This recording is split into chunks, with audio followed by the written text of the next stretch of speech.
English में Daniel, English में Daniel, और सभी बोलिए 6 अध्याय।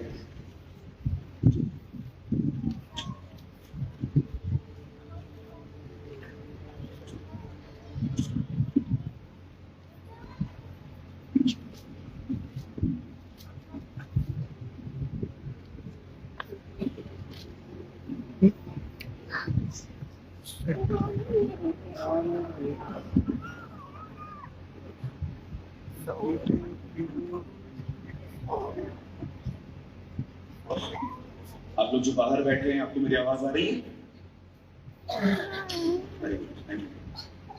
6 अध्याय, डैनियल चैप्टर 6।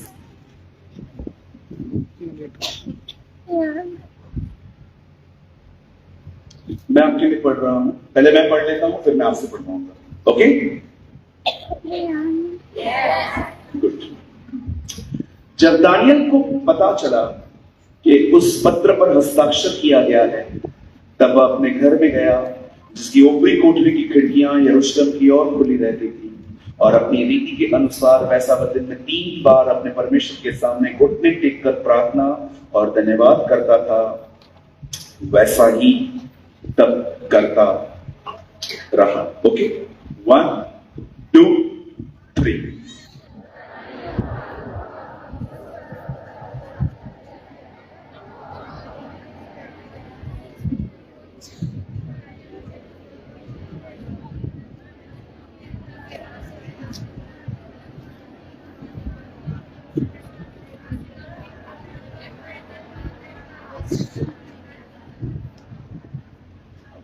आमीन। ओके, आइए अपनी बाइबल को छोड़ दीजिए। अब आप सामने देखिए इसे।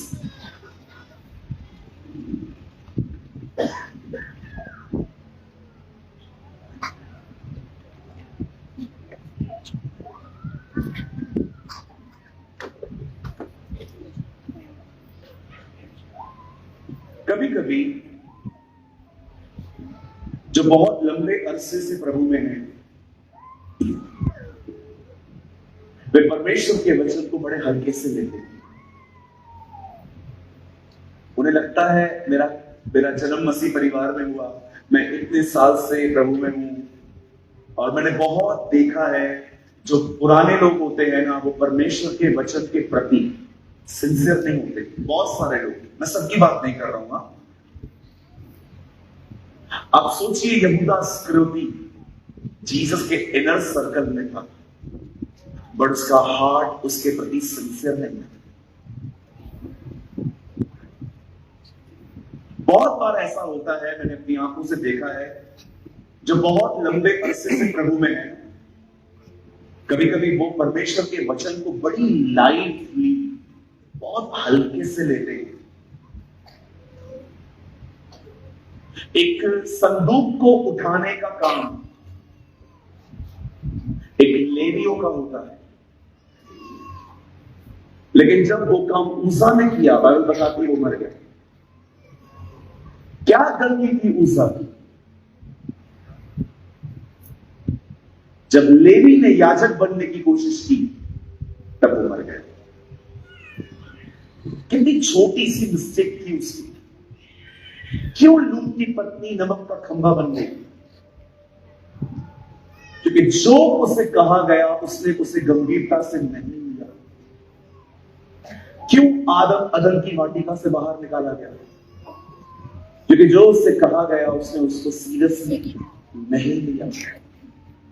वचन को सुनना बहुत अच्छी बात है, लेकिन सुने हुए वचन के ऊपर कोई निर्णय लेना फल दे आता है।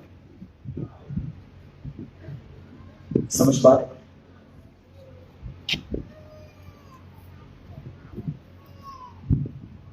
कभी कभी लीडर्स तक, सेवक तक परमेश्वर के वचन को गंभीरता से नहीं लेते, because we have a settled mentality कि मैं ठीक हूं।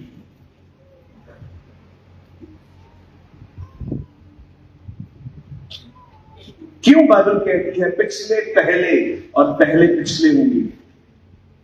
बहुत से लोग जो आपको दिख रहे हैं आज, बहुत आगे हैं, क्योंकि वो सेवा कर रहे हैं। वो न्याय के दिन आपको बहुत पीछे दिख सकते हैं।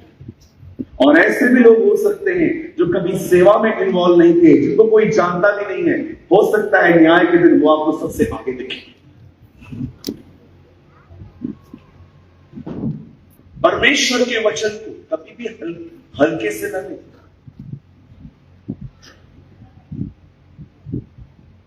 मैं एक ही किताब जानता हूं जो पूरी तरह से पवित्र आत्मा की प्रेरणा से लिखी गई है, वो यही। बाकी सब में मिक्सचर है। आज इसी बाइबल में से मैं आपके सामने कुछ शेयर करना चाहता हूं। विशेष उन लोगों के लिए वचन है आज जो परमेश्वर की उपस्थिति में जीवन जीना चाहते हैं। आज का वचन मैं उन लोगों से बांटना चाहता हूं जो सच में उसकी प्रेजेंस में उसे उपस्थित जान के जिंदगी जीना चाहते हैं। और मैं आपको इतना भी कहना चाहता हूं, आज का वचन आपके ऊपर एक महान जिम्मेदारी ले आएगा। आमेन। ये जरूरी है। चूजी मत बनिए। बोलिए चूजी। चूजी समझते? जो अच्छा लगता है वो ले लो, जो नहीं है वो छोड़ दो। ऐसा नहीं चलता है। ऐसा नहीं चलता है।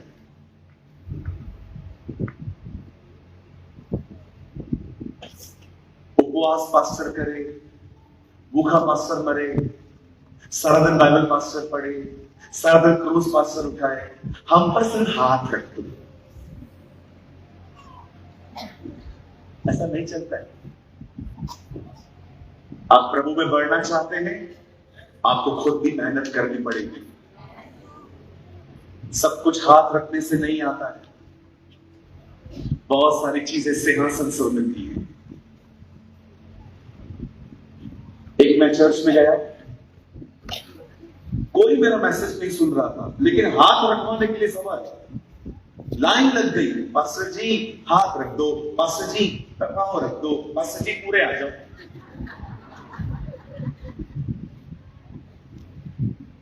हाथ रख दो। मेरे हाथ रखने से क्या होगा? थोड़ा सा इंफॉर्मेशन मिलेगा, खाली थोड़ा सा चाहिए। क्या कहती है बाइबल? यह वह तेल है जो हारून के सर पे उंडेला गया और दाढ़ी से बह निकला। बाइबल कहती है अभिषेक सर से आता है। हमारा सर यीशु मसीह है। अभिषेक वहां से आता है। सर पे उंडेला गया, कहां तक बह निकला? Anointing for the mature people. वो बच्चों के लिए नहीं है, वो मैच्योर लोगों के लिए है जिन्हें दाढ़ियां हैं। कोई बच्चों के लिए नहीं है, ये तो उसका भेद भी नहीं जानते। द बाइबल सेज ये वह तेल है जो सर से उंडेला गया और दाढ़ी से बह निकला। अनॉइंटिंग बच्चों के लिए नहीं है। अनॉइंटिंग उन लोगों के लिए है जो मैच्योर है, जो जानते हैं व्यवहार कैसे होता है, जिन्होंने इतनी ठोकरें खाई हैं कि उन्हें पता है अब कुछ असर नहीं होगा। बचपन में मां मुझे बादाम खिलवाती थी। बचपन में मेरी मदर मुझे एक बादाम खिला के स्कूल भेजती थी। उसको लगता था कि बादाम खाने से अकल आती है, पर जब मैं बड़ा हुआ तो मुझे पता चला अकल बादाम खाने से नहीं, धोखा खाने से आती है।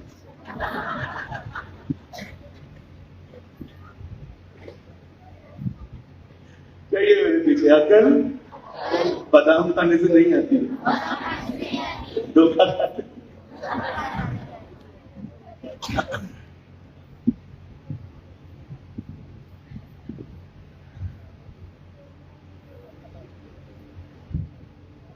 हालेलुया।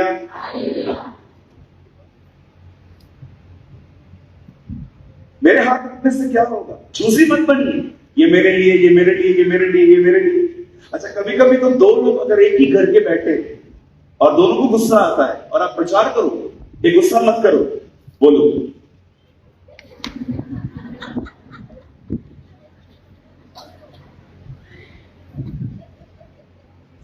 मेरे चर्च में एक सांस बहू है, दोनों साथ में आती, एकदम इंडिया पाकिस्तान में दोनों आती हैं। रोज लड़के आती हैं, आप मतलब आप भी मतलब उनको आते हुए देखो ना, आप समझ जाओगे लड़के आई। जैसे वो आती है वो उस तरफ चली जाती है, वो उस तरफ चली जाती है। एक दिन मैं प्रचार कर रहा था, मेरी प्यारी मम्मियों, वो सांस बहू को तंग करना बंद कर। वो बहू वहां से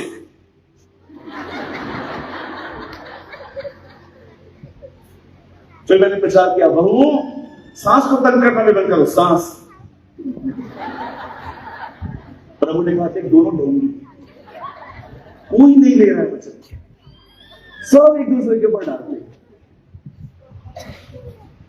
कहिए वचन मेरे लिए है।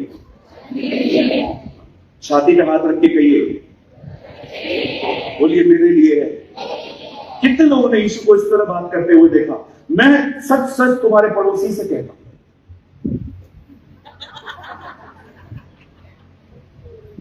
पढ़ा आपने?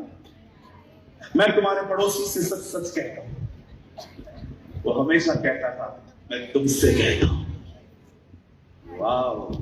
कभी उसने ये नहीं कहा यहोवा की ये वाणी है, प्रभु यूं कहता है, ओ मेरी बात सुनो। वो कभी ये नहीं कहता था, वो हमेशा कहता हूं, मैं तुमसे कहता हूं। क्यों वो ऐसा कहता था? क्योंकि वो खुदा है, इस गॉड। आज इस परमेश्वर के वचन को बड़े ध्यान से सुनिए। ओके, चलिए मैं शुरू कर रहा हूं। कलाम कहता है कि ये वो दिन थे जब इस्राएल के लोग 3 तरह के बहुत बड़े पापों में थे। एक पाप था व्यभिचार, और दूसरा पाप था घमंड, और एक तीसरा पाप जिसको कोई पाप कहता ही नहीं है आजकल, और वो है इग्नोर करना। खुदा के कलाम को वो नहीं सुनते थे, ये पहला पाप वो करते थे। यिर्मयाह उन्हें हर दिन मंदिर के बाहर खड़े होकर कहता था, बंद करो तुम जो भी कर रहे हो, बंद करो, बंद करो, लौटो लौटो लौटो, वापस आओ वापस आओ वापस आओ। वो कभी भी किसी की नहीं सुनते थे। पहली चीज, वो उन दिनों में व्यभिचार करते थे। क्या होता है व्यभिचार? व्यभिचार का अर्थ है शादी से पहले किसी लड़की के साथ फिजिकल होना, और शादी हो जाने के बाद अपनी वाइफ को छोड़ के किसी और के साथ रहना व्यभिचार। That's called adultery. बाइबल कहते हैं वो उन दिनों में व्यभिचार करते थे। और दूसरा पाप जो आप यिर्मयाह की किताब में पढ़ सकते हो, और वो था वो घमंड करते थे। कहिए घमंड। आप जानते हो घमंड की सबसे बुरी बात क्या है? घमंड की सबसे बुरी बात यह है, वो हमेशा आपको महसूस करवाएगा तेरी गलती नहीं। ये घमंड की सबसे बुरी बात है। घमंडी आदमी कभी करेक्शन नहीं लेता है। घमंड की सबसे बुरी बात यही है, वो आपको कभी महसूस नहीं होने देगा कि आप गलत हैं।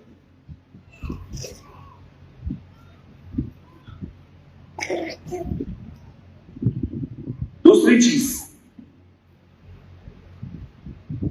घमंडी व्यक्ति कभी किसी की सलाह नहीं लेते।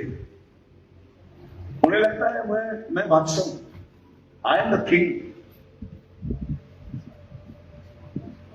तीसरी चीज, वो कभी किसी को जल्दी माफ नहीं करते। आप में से बहुत सारे लोगों ने इस नाम को सुना होगा, सिस्टर जॉइस मायर। उन्होंने एक सीडी बनाई, उस सीडी का उन्होंने नाम रखा घमंड मत करो। वो आज भी ये बात कहती है, वही सीडी है जो नहीं बिकती। जो कोई वहां से जाता है और देखता है सीडी का नाम है घमंड मत करो, कोई लेता ही नहीं। सब बोलते हैं मुझ में तो घमंड है ही नहीं, मैं लूं।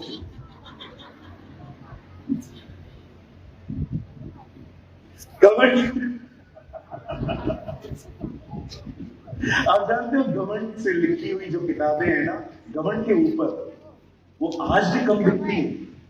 आज पता है कौन सी किताबें बिकती है? सफलता की 7 सीढ़ियां। अमीर बनने के 6 रास्ते, आओ अंगीकार करो और करोड़पति बनो। ऐसी किताबें 1 मिनट में दिख जाती हैं, लेकिन ये किताब आप लिख के भेजो, जीवते परमेश्वर के हाथों में पड़ना भयानक बात है, कोई नहीं लेगा। टाइटल देख के बोलेंगे बाप रे कौन ले, सचमुच के हाथ में ना आ जाए। आजकल लोगों को है ना वो दो जो उनको चाहिए। बाइबल कहती है अंत के दिनों में लोग अपना प्रचारक खुद ढूंढेंगे। जानते हैं इस चीज को? मैं आपको हंसाने के लिए नहीं, लेकिन मैं को रियल बात बता रहा हूं। हमारे चर्च में एक बहन आई, वो किसी के साथ अटैचमेंट में थी। उन्होंने आके कहा ब्रदर प्रेमानी, मोबाइल में लड़का दिखाया, ये लड़का है, मैं इससे बहुत प्यार करती हूँ, आप मेरे लिए प्रार्थना करो, मेरा शादी इससे। अब मुझे एक बात बताइए, पास्टर ये प्रार्थना कर सकता है? मैंने फोन किया, मैंने कहा हाँ दे करता हूं। मैंने कहा प्रभु मैं नहीं कहता कि तू उसे दे, तू अपनी मर्जी पूरी कर। मीटिंग प्रेयर पूरी हुई, उसके बाद वो मुझे बोलती है ये क्या प्रार्थना? मैंने कहा मतलब, मैंने बोला मेरी शादी के लिए प्रार्थना करो। आपने कहा प्रभु, मैंने कहा फिर से करो? बोला हाँ करो। मैंने फिर से फोन लिया, मैंने कहा प्रभु मैं कहता हूं अगर तू नहीं चाहता तो बिल्कुल मत दे, तू वही करना तो सही है। उसकी प्रेयर के अंदर ही आंखें खुल गई, बेटे घूर घूर के देख रही थी।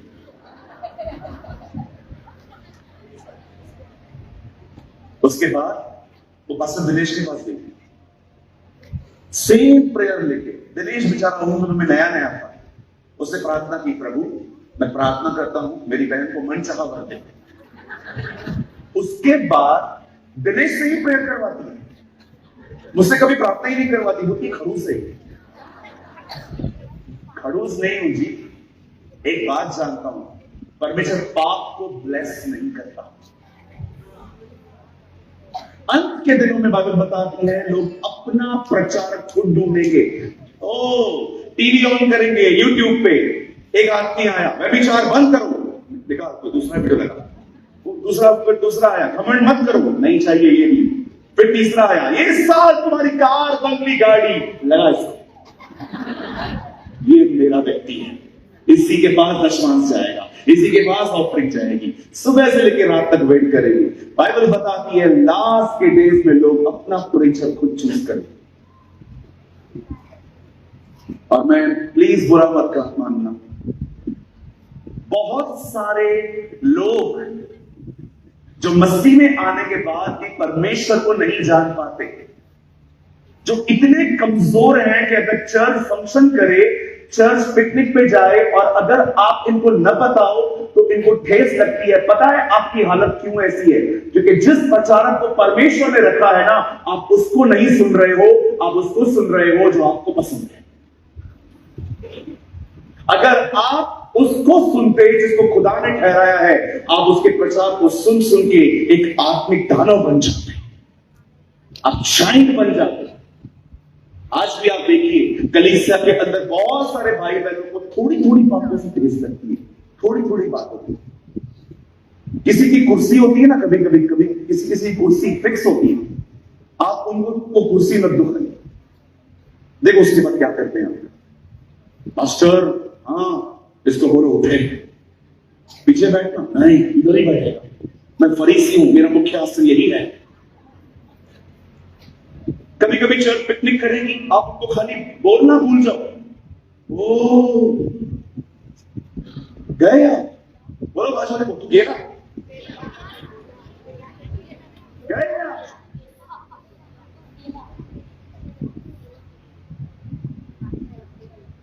क्या अमेजिंग थिंग लिखी है प्रभु यीशु के लिए, वो सिर्फ दीन दौल में नहीं परंतु बुद्धि और अनुग्रह में बढ़ता है। जीसस सिर्फ कद में नहीं बढ़ा, बाइबल बताती है वो विजडम और अंडरस्टैंडिंग और ग्रेस में बढ़ता गया। जैसे जैसे उसकी एज होती गई, वो एज के साथ मैच्योरिटी में भी बढ़ गया है। आज आपको बहुत लोग मिलेंगे, उम्र 40 साल, बिहेवियर 5 साल के बच्चे का। पास्टर ने हमें बताया क्यों नहीं? पास्टर घर के बाहर आया लेकिन हमारे पास क्यों नहीं आया? हम लोग फारिग बैठे हुए हैं, बस इसके भी घर में चले जाएंगे। एक बहन के पास वाले घर में मैं गया, मैं उनके पास नहीं गया, 3 हफ्ते कलीसिया नहीं है। मैंने कहा बहन आप आते नहीं हो। आप उस दिन उनके घर में गए, मेरे घर पे नहीं आए। मैंने कहा तुमने बुलाया? मैं फ्री बैठा हूं, बस साहब तुम लोग के घर का के बैठ जाओ, दाल चावल बना के दूं। Come on my brothers and sisters, be mature. कई अपने बाजू वाले को अब थोड़े बड़े बनो, बोलो बाजू वाले को थोड़े बड़े बनो। अभी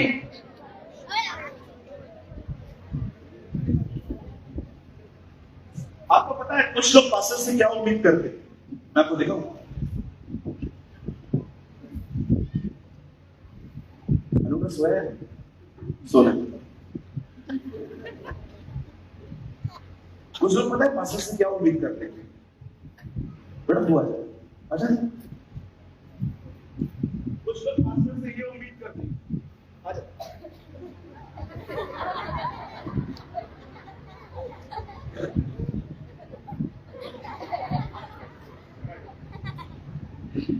कुछ लोग ये उम्मीद करते हैं पास्टर कलीसिया को ऐसे उठा के चले रोज।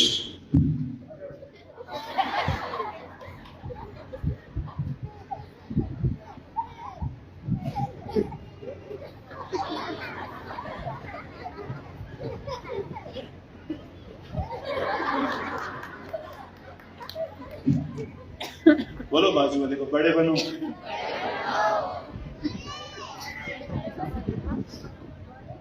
अब क्या बाहर ले जाऊं उधर भाई? तो भारी था यार।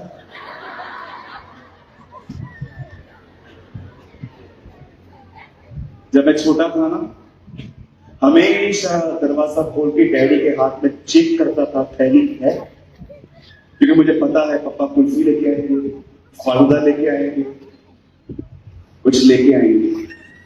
लेकिन जब मैं बड़ा हो गया ना, तब मैंने अपने बाप के हाथ में थैली देखना छोड़ दिया। जब वो घर पे आते थे तो मैं उनको पहला सवाल पूछता था, पेमेंट आया? आप गए थे इसे लेने के लिए? अब मैंने वो सब छोड़ दिया, अपने डैडी के साथ बिजनेस में इन्वॉल्व हो गया। एक समय आता है जब आप खुदा से मांगते हो, अब उसमें से बाहर निकलो, अब बाप के व्यापार में आ जाओ। अब परमेश्वर से पूछो, प्रभु तू बता तू क्या चाहता है, मैं वो करूंगा।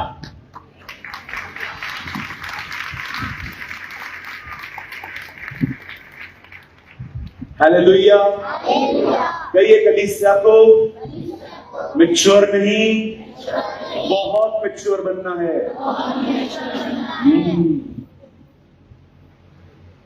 आपको थोड़ा और बताऊं इसके बारे में? मेरे मन में बहुत सारी बातें हैं, मैं बोलूं? चलो अपने पास वाले को देखो, उससे कहो कृपया मुझसे अधिक उम्मीद न किया कर।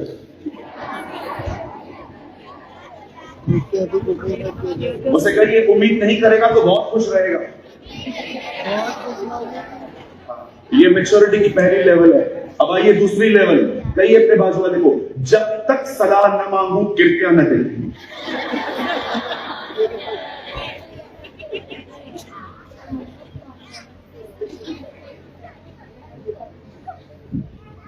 तीसरी बात सिर्फ भाई लोग कहेंगे, बोलो बाजू वाले को, लड़कियों से दूर रहे।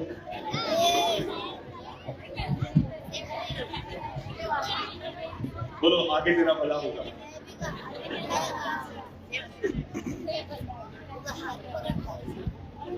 आइए बहनें एक दूसरे से कहिए, बस हो गया हम लोग का, बस हो गया। आइए बहनें एक दूसरे से कहिए ये बोलना बंद कर दो, मैं कुछ बता रही हूं, दूसरे को मत बताना।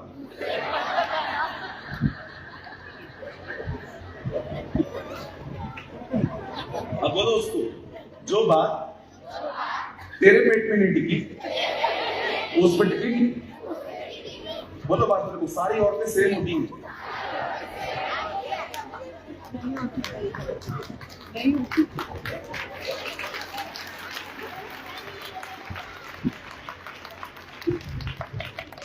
नागपुर की बहनें मुझसे बहुत प्यार करती है, उनका मन करे तो मुझे उठ के अभी हमला कर दें।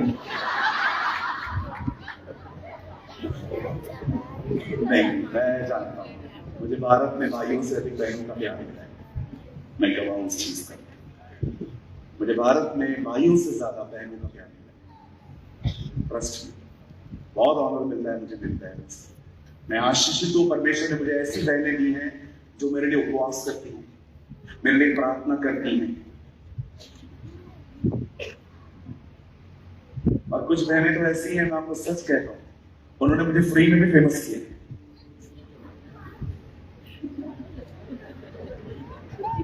कोई पत्रिका करके सोचो। हालेलुया। कहीं मैच्योर बनना है। हाँ बोलो, बड़ा बनना है अभी।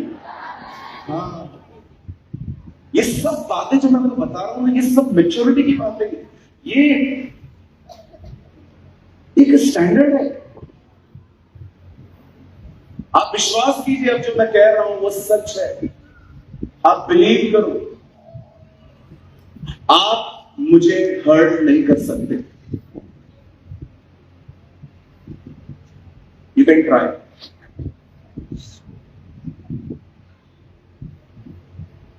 बताओ क्यों? क्योंकि मैं आप में से किसी के करीब नहीं। आपको हर्ट सदैव वही करेंगे जो आपके करीब होगी। मैं कभी अपने करीब किसी को जल्दी नहीं आने देता। आप उससे पूछोगे ना, hello hello, how are you, fine, कहां रहते हो ब्रदर, मुंबई में, आपके बैंक में बैलेंस कितना है, ओ ये क्या है, इतना अंदर कहां घुस रहे हैं। मेरी बहनों सुनो, ये बात मैं आपके लिए कह रहा हूं, थोड़ा सा प्यार मिला और पूरे इसके हो गए। इस स्वभाव से बाहर आओ। किसी ने आपको थोड़ा सा प्यार दिया और पूरा उसके हो गए। इस इमैच्योर बिहेवियर से बाहर आओ। कोई आपको हर्ट नहीं कर सकता जब तक आप अलाउ न करें। आप मुझे ठेस नहीं पहुंचा सकते। क्यों? क्योंकि मुझे आपसे उम्मीद ही नहीं। हालेलुया। ये हमें मैच्योर बनना है। यस।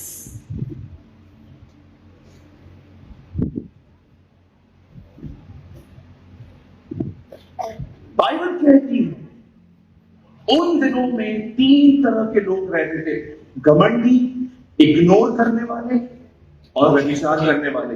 यिर्मयाह इन तीनों को बहुत समझाता था। आपको मैं होमवर्क देता हूं, ये पूरा महीना यिर्मयाह पढ़ो। अगर आप पुराने हो तो, अगर नए हो तो पहले नया नियम पढ़ो 4-5 बार। और आखिर उन लोगों ने उसकी नहीं सुनी और परमेश्वर ने, बाइबल बताती है, पूर्व में परमेश्वर ने उन दिनों में एक सरकार खड़ी की। उस सरकार का नाम था नबूकदनेस्सर। खुदा ने एक गवर्नमेंट रेस की और वो लोग आए और सारे यहूदियों को बांध के बेबीलोन ले गए। बेबीलोन समझते?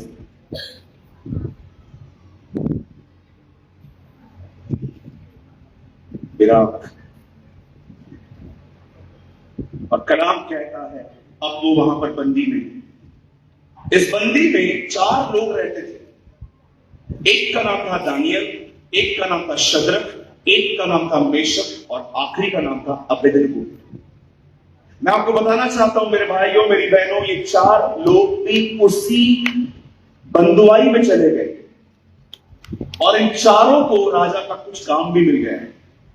दानियल जो था वो उन दिनों में राजा के एक बहुत ही खास व्यक्ति को बन गया।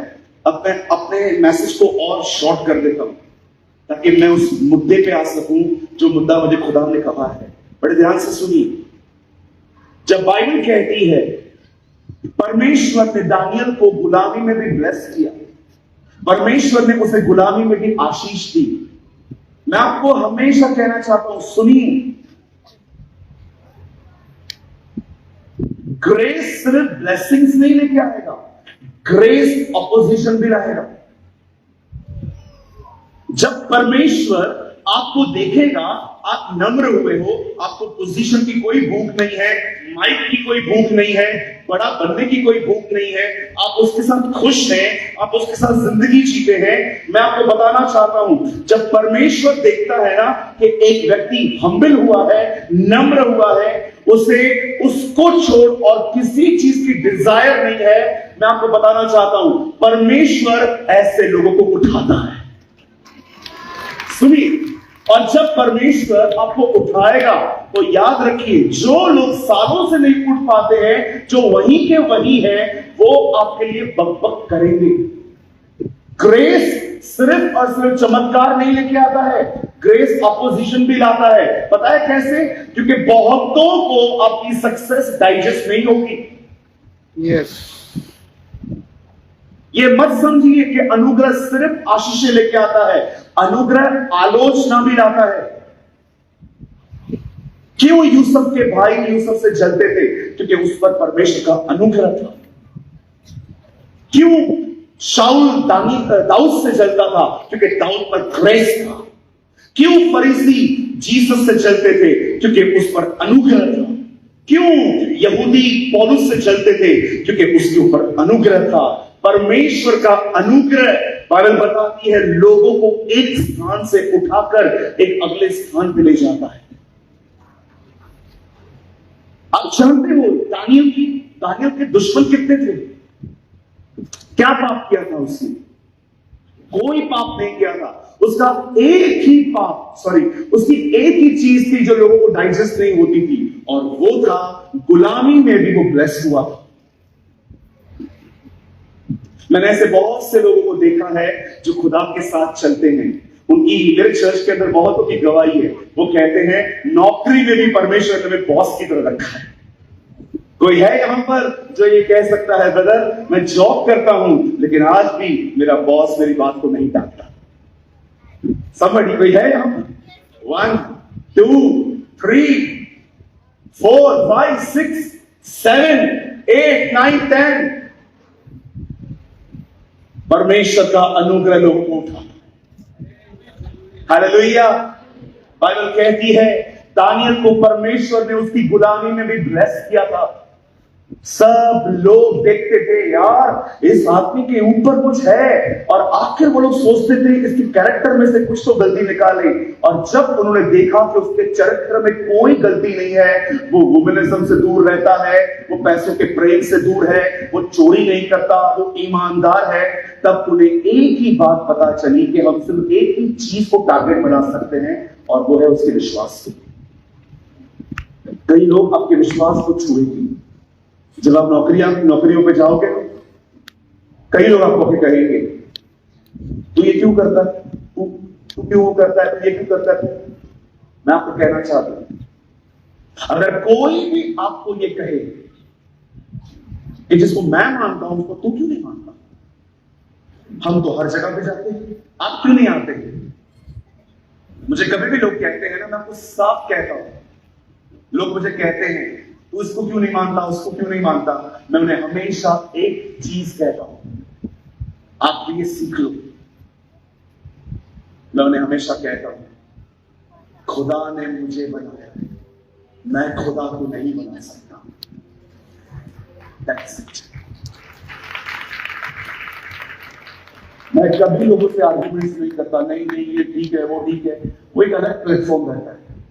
जब लोग कुछ सामने से डिबेट करने आते हैं वो अलग होता है, लेकिन जब भी लोग मुझे कहते हैं ना कि क्यों यीशु को ही मानते हो, क्यों किसी और को नहीं मानते, मैं हमेशा उनको कहता हूं, मुझे एक बता दो जिसने ये कहा हो मैंने तेरे गुनाहों की पहचान दी है।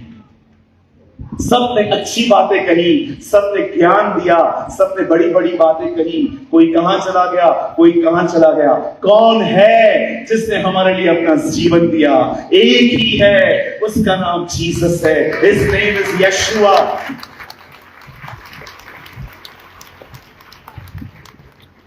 सब ने बातें की, बड़ी बड़ी बातें। कौन है जिसने हमारे लिए अपनी जिंदगी दी? कोई है ही नहीं। है तो बोलो, मैं फॉलो करूंगा। मैं उनको बोलता हूं, मेरे रिलेटिव्स मिलते हैं ना मुझे, क्या सारा दिन जीसस जीसस करता रहता है, पागल हो गया है क्या? मैं उनको हमेशा कहता हूं, कोई और है तो बताओ। एक आदमी मुझे समझाने आया था, बंद कर दे बाइबल को, बंद कर दे पढ़ना, बंद कर दे, गलत कर रहा है, ये वो ये बहुत सारी बातें उन्होंने मुझे बोली, और मैं चुप करके उनको देख रहा था। बोलता क्यों नहीं कुछ? मैंने कहा बोलूं, सुनोगे? हाँ, तू भी आएगा क्या? मैंने कहा कहां जाएगा? उसे छोड़ कोई खुदा ही नहीं है, कहां जाएगा?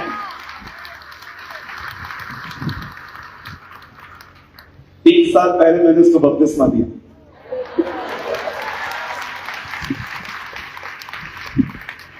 आज वो मेरे चर्च में आता है, मुझे घूर घूर के देखता है, ऐसा करता है। मैं आप में से हर एक को कहना चाहता हूं, मेरे भाइयों, उसका विरोध मत करना, पकड़ के पास्टर बना देगा वो।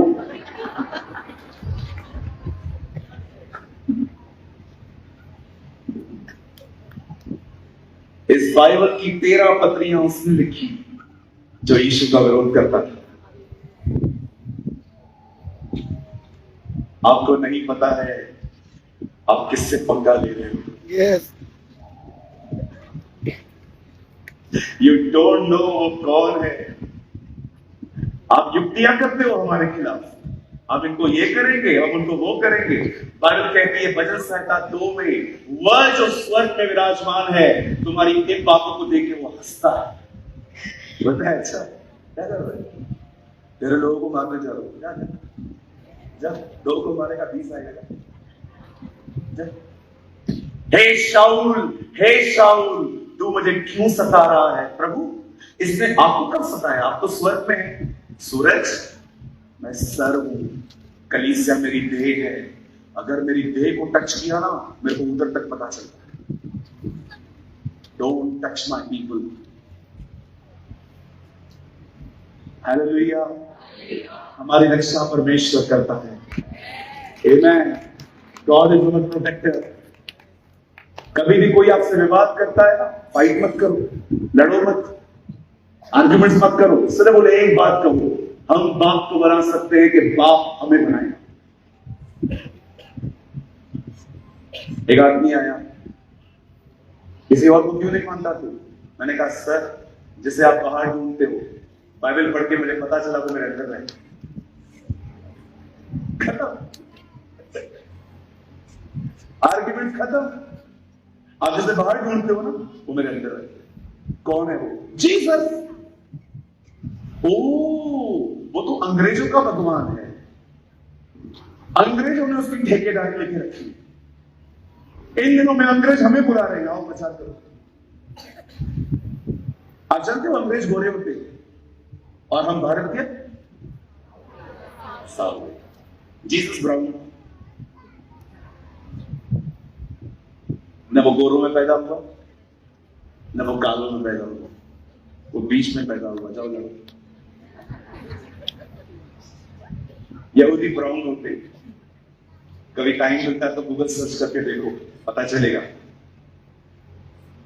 कई अपने पास वाले लोग, यीशु भारत का खुदा है। yes, आपको पता है आप कितने ब्लेस्ड हो, आपकी कंट्री का नाम बाइबल में है। मैं किसी को नीचे नहीं कर रहा हूं। ऑस्ट्रेलिया का नाम नहीं है, अमेरिका का नाम नहीं है, कनाडा का नाम नहीं है, श्रीलंका का नाम नहीं है।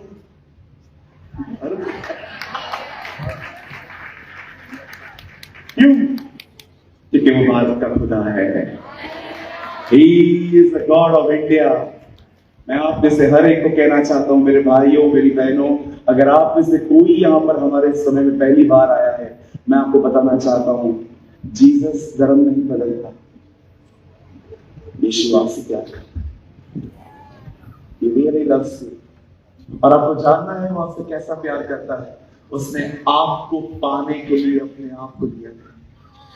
कोई है आपके सामने जो आपको पाने के लिए अपनी जिंदगी दी?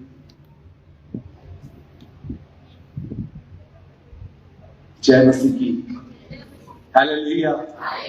बाइबल कहती है दानियल के विश्वास को छोड़ उन लोगों ने उसमें कोई चीज नहीं पाई। अब देखो कैसे ट्रिक चलते हैं वो लोग। राजा के सामने जाके बोलते हैं, राजा तो चिरंजीव रहे। मस्का देखो, मस्का तो चिरंजीव रहे।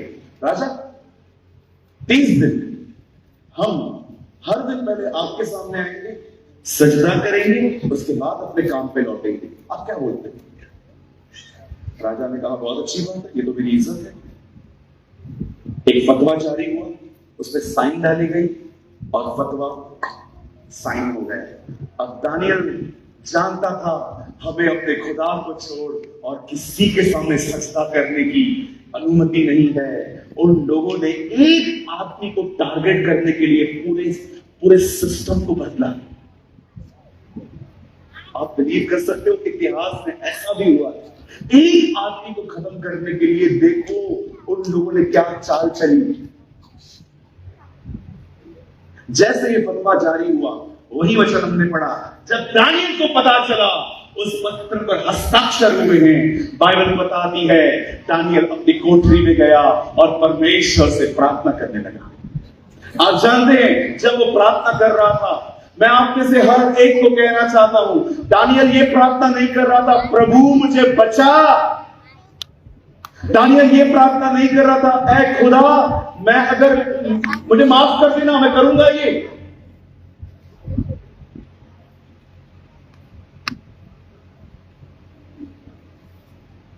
बाइबल कहती है वो नॉर्मली अपनी रीति के अनुसार प्रार्थना करने गया। उसकी रीति थी, वो परेशान नहीं था, वो पैनिक नहीं था।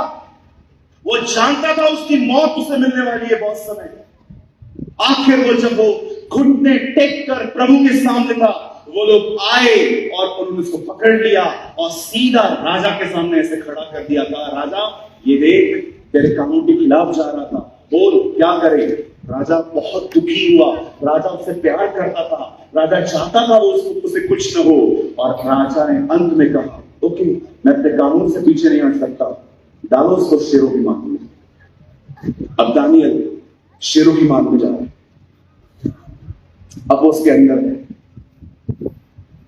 अगले दिन राजा उसकी हड्डियों को देखने के लिए, उसके खून को देखने के लिए जब उस पत्थर को हटाकर अंदर देखता है और वो चिल्लाता है, दानियल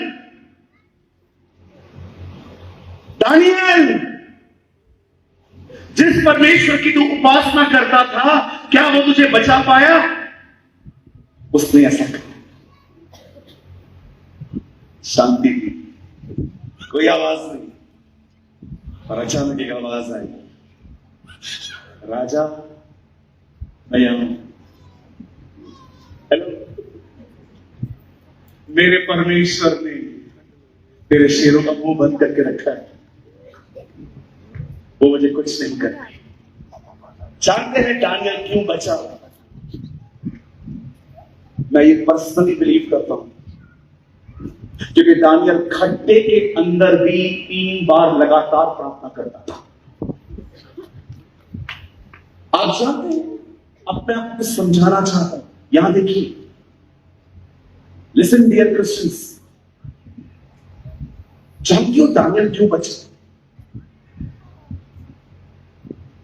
जब दानियल को पता चला ना कि अब ये लोग मुझे पकड़ने के लिए आएंगे, क्योंकि वो वही कर रहा था जो करता आया था। पता है दानियल ने ये प्रार्थना नहीं की मुझे बचा। दानियल जिस प्रभु की उपस्थिति में जीता था ना, वो उसी उपस्थिति में बने रहने के लिए लगातार प्रार्थना करता था। मैं इसको फिर से कहता हूं, अगर आप अपने माइंड में ये कैच नहीं कर पाए तो मैं ये बात आपके जहन में डालना चाहता हूं। दानियल मौत से बचने के लिए प्रार्थना नहीं कर रहा था। दानियल जिस उपस्थिति में जीता था, उसी उपस्थिति में जीने के लिए दुआ कर रहा था। हालेलुया। दानियल एक बात जानता था, अगर मैं उस मान में गया, मुझसे पहले वहां परमेश्वर पहुंचेगा। आप जानते हैं, दानियल एक बात जानता था, मुझे डरने की कोई जरूरत नहीं है, मुझे सिर्फ परमेश्वर की उपस्थिति में जीने की जरूरत है। मैं जहां जहां जाऊंगा वो मुझे बचाएगा। आज मैं आपसे पूछना चाहता हूं, आप में से कितने लोग ये बात जानते हैं यीशु मसीह क्रूस पर क्यों मरा? बाइबल कहती है परमेश्वर आदम से अदन की वाटिका में मिलने आता था, लेकिन जब परमेश्वर ने देखा कि आदम ने फल खाया, बाइबल बताती है परमेश्वर आया, आदम से पूछा क्या तूने फल खाया? आदम ने कहा मुझे उस औरत ने खिलाया। जब परमेश्वर ने देखा कि इंसान ईमानदार नहीं है, तब उसने उसे वहां से निकाल दिया और परमेश्वर ने दूसरी योजना बनाई। उसने इस्राएल के साथ एक नई भाषा बांधी। पर जानते हो इस्राएलियों के साथ वो कैसे मिलता था? एक तंबू के अंदर। सोचो वो क्या दिन थे जब परमेश्वर आदम से गार्डन में मिलता था, लेकिन अब परमेश्वर इस्राएलियों से खुलेआम नहीं मिलता था। उसने एक मंदिर के बीच में कर्टन लगाया था, उस कर्टन के पीछे वो होता था और इस तरफ प्रजा होती थी। जानते हो ये कर्टन क्यों था? ये कर्टन था कि मनुष्य पापी है और परमेश्वर पवित्र है, हम उसकी उपस्थिति में नहीं जा सकते। लेकिन जब यीशु ने अपनी जिंदगी दी, जैसे उसने कहा पूरा हुआ और से प्राण त्याग दिए, बाइबल बताती है वो मंदिर का पर्दा ऊपर से लेकर नीचे तक फट गया। क्यों? ताकि अब मनुष्य वापस अंदर आए और परमेश्वर की उपस्थिति में जिए। क्यों? क्यों परमेश्वर चाहता है कि हम उसकी उपस्थिति में जिए? मैं आपको बताना चाहता हूं मेरे भाइयों मेरी बहनों, इस बात को बहुत ध्यान से सुनना। जब परमेश्वर को पेड़ बनाना था, तब परमेश्वर ने जमीन से बात की थी, हे जमीन कुछ में से फल उगे। जब परमेश्वर को मछलियां बनानी थी, तब परमेश्वर ने पानी से बात की थी, हे पानी कुछ में से जीव जंतु उठे। पर आप में से कितने लोग ये बात जानते हैं, जब परमेश्वर ने मनुष्य को बनाया तो परमेश्वर ने खुद से बात की, आओ हम मनुष्य बने, आओ हम मनुष्य बनाए, आओ let us create a man. आप जानते हो मछली को पानी में से निकालो वो मर जाती है, पेड़ को जमीन से उखाड़ो वो सूख जाता है, आप उसमें से निकले हो, आपका वहां जाना जरूरी है। इंसान परमेश्वर की उपस्थिति में ही जीने के लिए बनाया गया है। हालेलुया। आपको समय मिलेगा आज रात को घर जाके पढ़ना।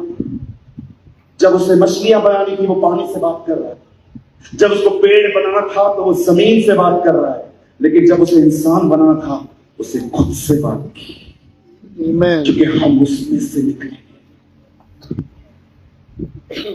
आपको पता है, अगर मैं आपको कहूंगा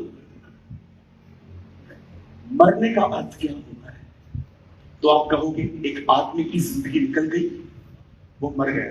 पर आप जानते हो परमेश्वर किस चीज को मौत कहता है?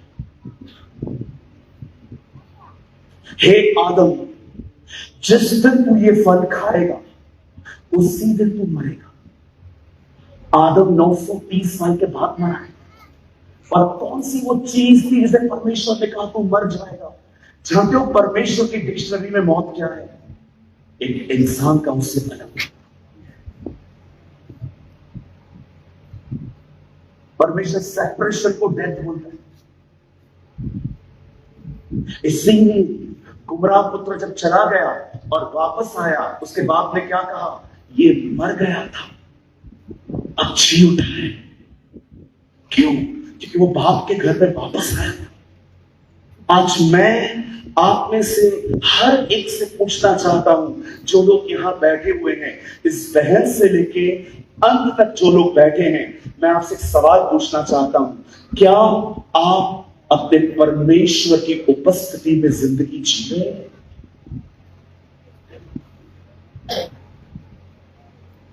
बोलिए।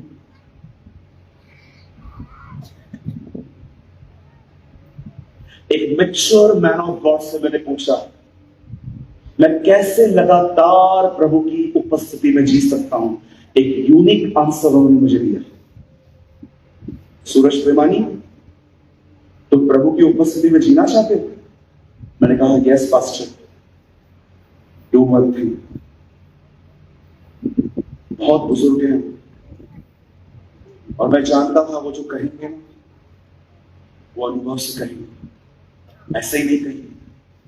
पता है मुझे क्या कहा? उन्होंने कहा उन चीजों से प्यार कर जिन चीजों से खुदा को प्यार, उन चीजों से नफरत कर जिन चीजों से खुदा को नफरत है, तो उसकी उपस्थिति में बना रहेगा।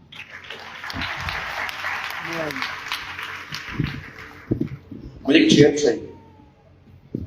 नहीं, आप बैठे बैठे। Thank you brother.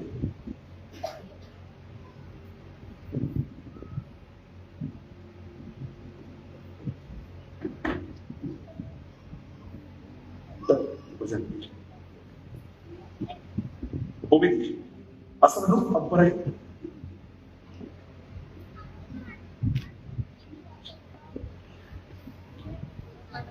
याद है आपको कुछ? बैठ।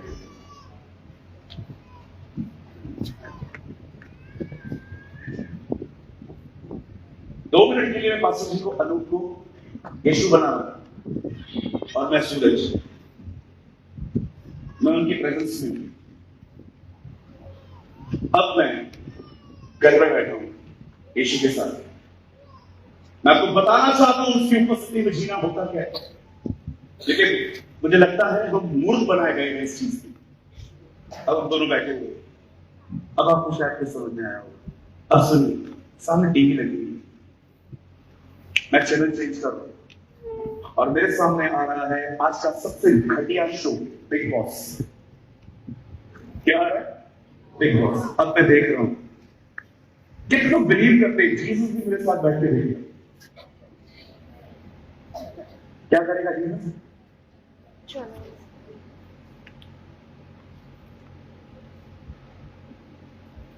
चलो, प्रभु क्या हुआ? प्रभु क्या हुआ? चले क्यों गए? आइए वापस आइए। अब देखना वो कर क्या रहा है। फोन दीजिए, कोई भी देखो। अब देखना यीशु क्या कर रहा है।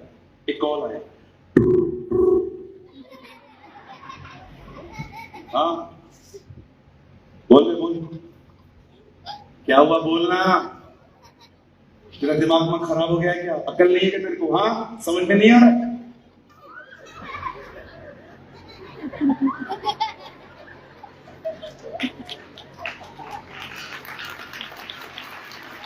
वाह, Pastor, you are such a darling.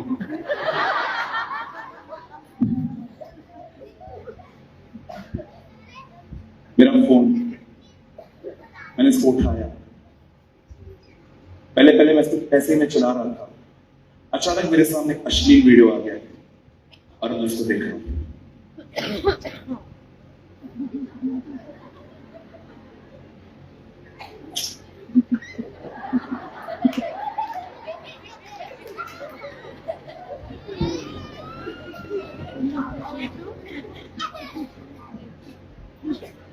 ऐसी जिंदगी जियो वो हमेशा याद है।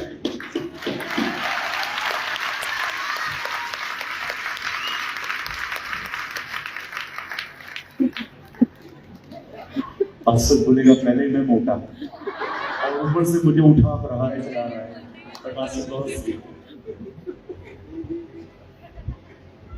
पर मैं आपको बताऊं भैया, उठो इधर आओ, ये उनको दो, वहां से मेरी बाइबल दो। अब देखना मैं बाइबल पढ़ूंगा, इनका हाथ देखो मेरे कहां पे आता है। Yes yes, praise God, wow, hallelujah. उपवास करना है, वो करो जो इससे पसंद है। वो हमेशा तुम्हारे साथ बना रहेगा। हालेलुया।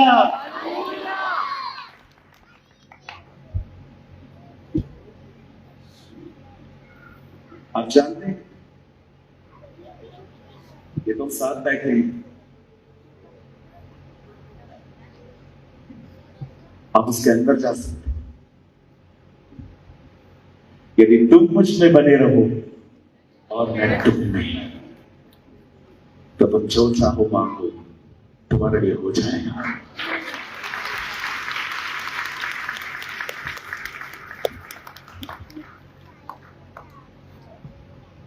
जो चाहो मांगो,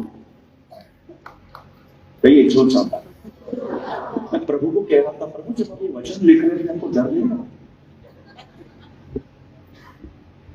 लोग तो फिर तुझसे बोले कि बुर्ज खलीफा मेरा है, फिर क्या करेगा? सूरज तुम्हारा बाप, मांग जो चाहो मांगो तुम्हें मिल जाएगा। ये बाद में आया है, पहले क्या आया है? तुम मुझ में, तेरे को लगता है मेरे साथ बने रहने के बाद तुम वो मांगोगे जो गलत है, तो तुम्हारा बाप है।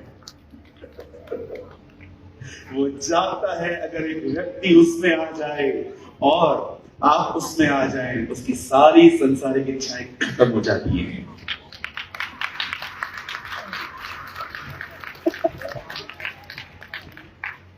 महत्वपूर्ण ये नहीं है कि वो क्या कर रहा है, महत्वपूर्ण ये है कि आप क्या कर रहे हो। क्या आप वो कर रहे हो? मैं बहनों से पूछना चाहता हूं, यहां देखिए बहन चुगली मारना बंद की नहीं की, कभी करेगी? मैं बहनों से पूछना चाहता हूं, कितनी बहनें हैं जिन्होंने एक घर की बातें दूसरे घर में बताना बंद कर दी? पहले एक घर में जाओ, उनकी कमियों को देखो, फिर दूसरे घर में जाओ, फिर वहां पर बताओ। सूट करता है आपको ये सब?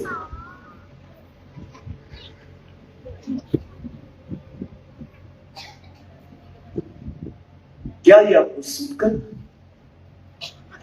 किसी का घर खराब करना? मैं आप भाइयों से पूछना चाहता हूं, कितने भाई हैं यहां पर जो बहनों के प्रति माइंड में थॉट लाइफ रिव्यूअर बने रहते? क्या किसी बहन को देखते हो पर आप उसके लिए कुछ गंदा नहीं सोचते? वो करो जो उसे अच्छा लगे। दानियल वही करता था जो खुदा को पसंद था। जानते, जब राजा ने उसे शेरों की मान से बाहर निकाला, तो राजा ने क्या कहा? जहां जहां मेरा राज्य है वहां वहां पर लेटर लिख के भेज दो। अब जो दानियल के परमेश्वर को नहीं मानेगा वो मरेगा।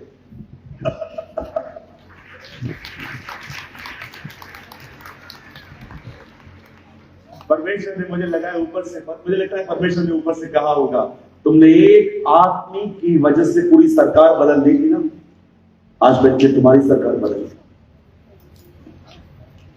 मैंने तुम्हारे लिए सब कुछ चेंज कर दिया। अब जो दानियल के परमेश्वर को न माने वो मरेगा। और हर जगह पे जाके प्रचार करो, दानियल का परमेश्वर ही बचाने वाला और छुड़ाने वाला है। Hallelujah! Hey, come on, give a good clap for Jesus! Oh! मैं आप में से हर एक को कहना चाहता हूं,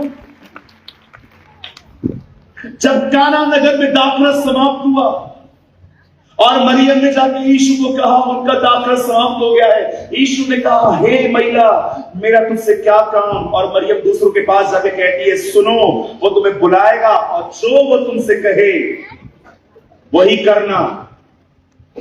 मैं कुछ बोल सकता हूं? अगर आप सच में माता मरियम से प्यार करते हो ना, वो करो जो वो कहती है। वो कहती है, मेरे बेटे पर विश्वास करो।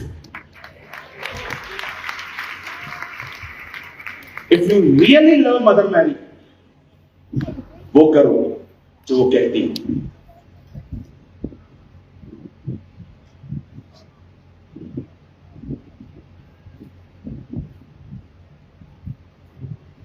सेवकों को कहती है जाओ, जो वो कहे वो करना। अगर आप सच में मैरी से प्यार करते हो ना, अब वो करना जो वो कहती है। वो कहती है जाओ मेरे बेटे पर बिलीव कर।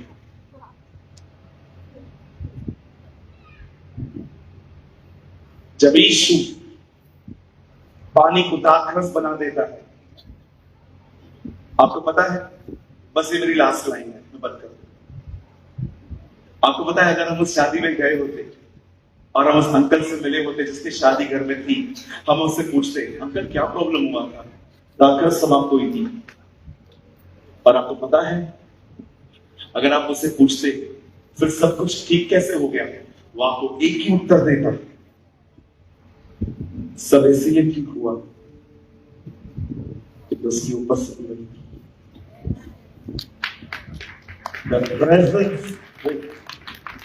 The presence of Jesus was there. मेरी शादी एक ही वजह से बच गई, वो कहता, क्योंकि वहां यीशु को न्योता मिला था। हालेलुया। मैं यीशु के नाम से तुम सर मैं आपके लिए भविष्यवाणी करता हूं, रिसीव करिए यीशु मसीह के नाम से, ये आपके लिए है। हर वो जिंदगी शर्मिंदगी से बचेगी जिस जिंदगी में उसे न्योता मिला है। हर वो जिंदगी बच जाएगी जो जिंदगी उसकी उपस्थिति में जी जा सकती है। सबको बात में बुलाओ, हर दिन अपने हर काम में उसे इनवाइट करना सीखो। ये मत सोचो कि खुदा हमेशा तुम्हारे साथ है। यस वो है, लेकिन उसका इतना आदर करो कि जहां कहीं भी जाओ ना, कार में बैठते हो ना, उसको बोलो प्रभु आ तू बैठ। खाना खाते हो ना, उसको बोलो प्रभु आ हम साथ में खाएंगे। अंकल दिनकरन हमेशा पानी के 2 ग्लासेस मंगाते थे। आपको पता है ये? अंकल दिनकरन जब भी पानी मंगाते थे, 2 गिलास मंगाते थे। उनका ऑफिस बॉय उनसे पूछता था आप 2 पानी के गिलास क्यों मंगाते हो, आप पीते एक ही हो। उन्होंने कहा एक और है जो मेरे साथ रहता है। What a presence of God. हम हैं ऐसे। Live in the presence of God. वो करो जो अनूप भाई और मैं कर रहे हैं, वो मत करो जो उसे पसंद नहीं है। मैं आपको सच कहता हूं मेरे भाइयों मेरी बहनों, हर जगह पे उसकी उपस्थिति लेकर जाओ।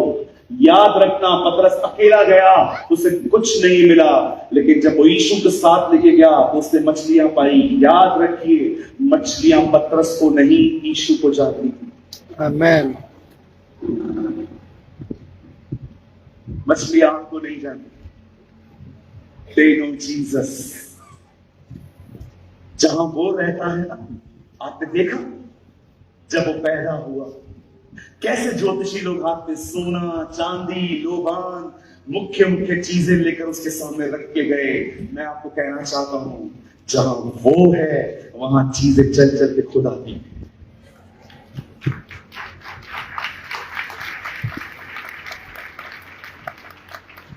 तुम सर live in the presence of God.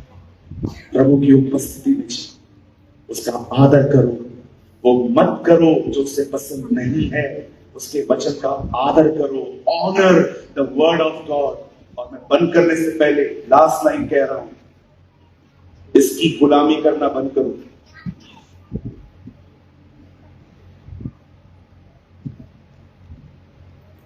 इसको थोड़ा सा साइड रखो।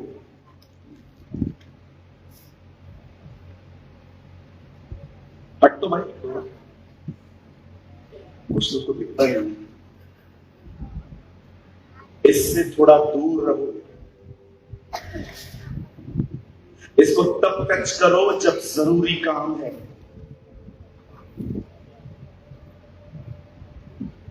यही वो चीज है जो तुम्हारे माइंड को आज गलत तरीके से प्रोग्राम कर रही है। इसको यूज बहुत अच्छे से किया जाता है, लेकिन आज बहुत सारे लोग इसकी वजह से ही अपने समय की बर्बादी कर रहे हैं।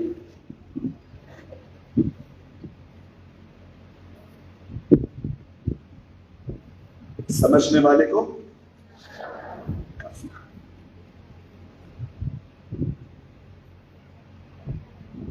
Live in the presence of Jesus. ये बहुत अच्छी चीज है अगर आप इसको सही से यूज करो तो। आप में से 90% लोगों से मैं इसी में मिला हूं।